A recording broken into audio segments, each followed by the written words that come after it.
नासिन नारे जे जून के शहर में पार्क तबाह हाल बणियल आहे, जॾहिं त शहरी तफ़री खां महरूम बणियल आहिनि। वधीक तफ़सील पीराणे भमरे जी इन रिपोर्ट में।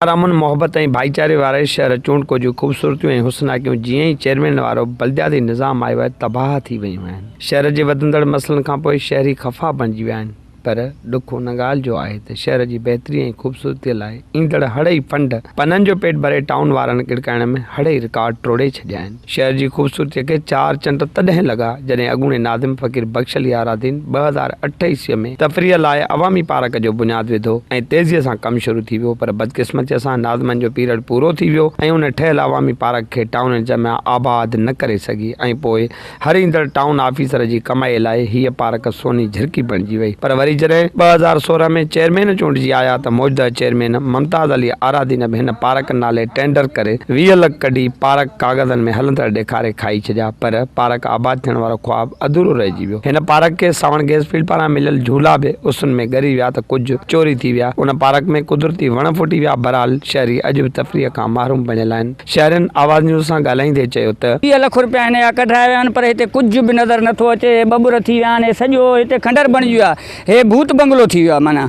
हे पार्क न आहे, हे भूत बंगलो आहे। पार्क केतिरनि सालनि खां बंदि आहे ऐं असां हितां जा जेके टाउन वारा आहिनि वॾेरा, असां उन्हनि खे हथ ॿधी अर्ज़ु था कयूं त हिन पार्क खे स्टार्ट करायो त ताकी जेके आला अख़्तियार जेके बि असांजी आवाज़ ॿुधो था, असां उन्हनि खे हथ जोड़े अर्ज़ु था कयूं त हीउ जेको पार्क आहे हिन खे स्टार्ट करायो त ताकी केरु ग़रीब चैन जो ऐं सुकून जो साह खणी सघे। पार्क खे काफ़ी टाइम थी सघो आहे, जीअं त असां काफ़ी दफ़ा हिते आयासीं त इन पार्क में न असांखे को वण नज़र आयो, न असांखे का छबर नज़र आई। बहरहाल तफ़री जहिड़ी का बि शइ नज़र न आई। अवां शहरनि जूं ॻाल्हियूं ॿुधियूं, पर town officer Mohammad Yusuf Sheikh record में सभु कम मुकमिल थियण जी तस्दीक कंदे आवाज़ टीवीअ सां ॻाल्हाईंदे चवे थो त NIT हिननि पहिरियां कराई, उहा हले पई, उन ते कमकार पूरो थियो। जेको नालो हुयो उन्हनि रोकरायो आहे, उन ठेकेदार खे मां कॉल कराई, घुरायो, उनजी पेमेंट मां रोके छॾी।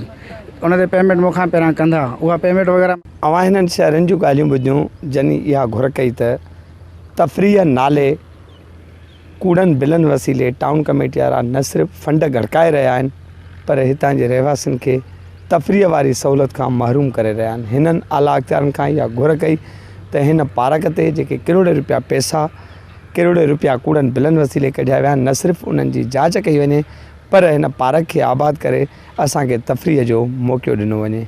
पीराणो साहिल बमरो, आवाज़ TV न्यूज़, नारो।